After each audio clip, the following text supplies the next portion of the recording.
The extreme weather events that have hit the U.S. and other countries this summer have cast a sharp spotlight on the role of climate change. In recent years, those same concerns have changed the way that major investment firms and some companies do business. Economics correspondent Paul Solman has more on the backlash that's brewing. On Wall Street, New York City Controller Brad Lander.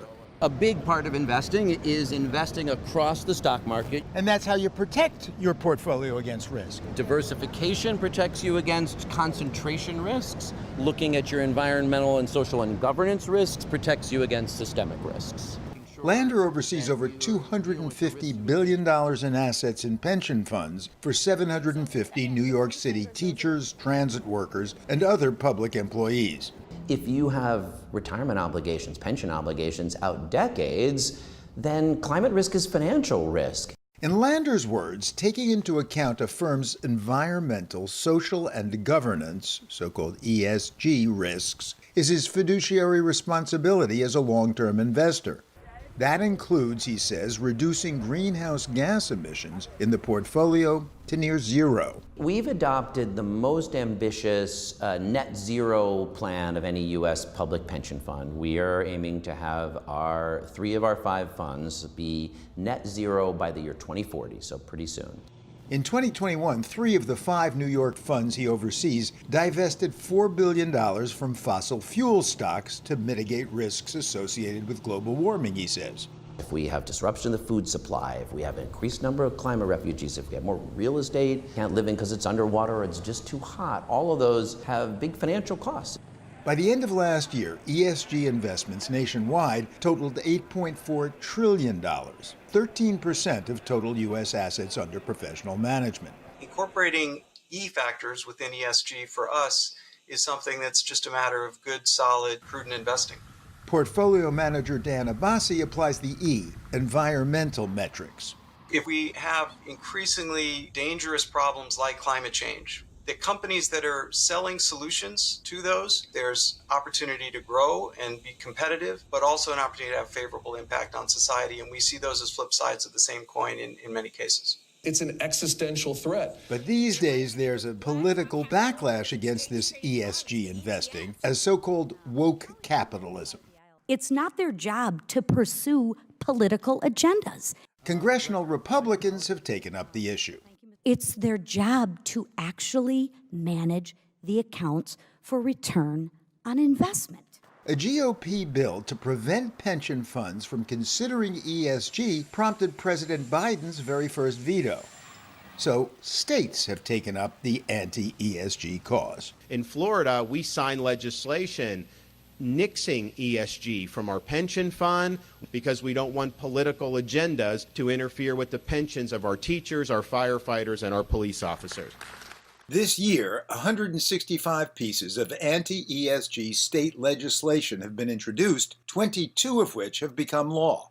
Investment outfits that are not investing in the oil and gas industry from here forward, they are therefore deemed boycotting the oil and gas industry.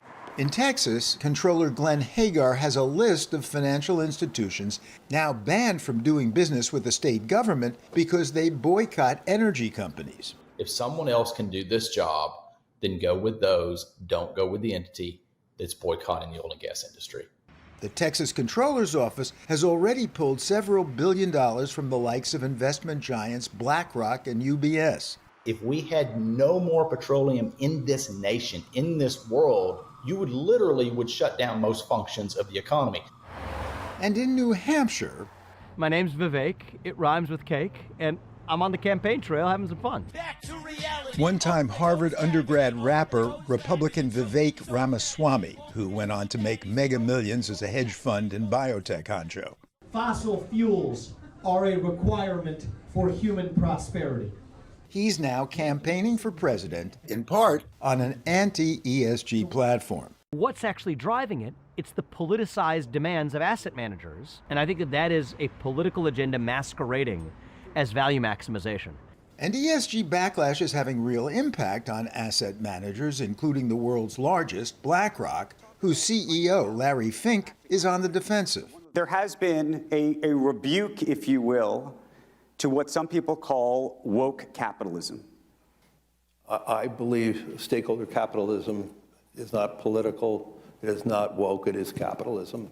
But today, Fink no longer publicly embraces ESG. And he's far from alone, says Harvard Business School's Rebecca Henderson. And when one political party decides that firms acting in this way is not appropriate and is willing to use their power to enforce that, many managers say, oh, okay, I'm going to be careful. At the very least, I'm not going to talk much about it. But how well have ESG investments actually fared? In New York, 4 city employees sued the pension plans that shed fossil fuel investments, alleging they breached their fiduciary duties. Fossil fuels have done quite well in recent well, it depends anyway. what time horizon you look at. They had a brief window. If you look over a longer period of time, they have not actually been doing very well at all. So our funds are in a strong position. If you look at our 1-year, our 3-year, our 5-year returns, they're really actually quite strong, given all the decisions that we've made. Ramaswamy says he doesn't buy it. Disguising this agenda in the guise of value maximization is a farce. So the New York controller who tells me that he's trying to invest in the long-term interests of his pensioners is lying? I believe he's not telling the truth. That's correct. But Dan Abbasi points to official data that his environment-focused investing has paid off. Our strategy has outperformed now benchmarks like the S&P 500 and the MSCI World for 6.5 years. You know, this idea that it's an ideological issue, for us, it's just a prudent investment agenda that's very clear-eyed about the way the world is changing. So I asked Ramaswamy, is it ever the case that a company would say in good faith, it is in the interest of our shareholders to maximize value by taking ESG into account? Maximize shareholder value. So do whatever requires taking maximize shareholder value into account. But the little puzzle at the heart of this is why these particular 3 letters in that acronym had to be the one factor they take into account.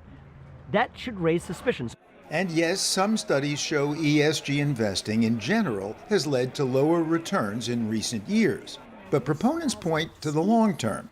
It's as if we're stuck in an old way of thinking about the world and an old assumptions about how to make money, and that we just haven't understood that the world is fundamentally changing.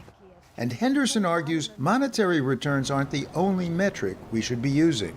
Not to pay attention to what's happening to the climate, not to pay attention to the consequences of inequality for the society we're in, not to be aware of the new products and opportunities that dealing with these issues is going to create, is to be blinkered and short-sighted. Yet Henderson is also skeptical of so-called greenwashing firms who use ESG mainly as a marketing device. There are companies that have just said, yeah, we need ESG, go measure it, stick it in the PR department, and they aren't really being used to govern the firm, and they aren't really useful to investors. So that is true. It is also true that some of the things that people are trying to measure are hard to measure. But to me, that sounds like reason to improve the measures, not to get rid of them altogether.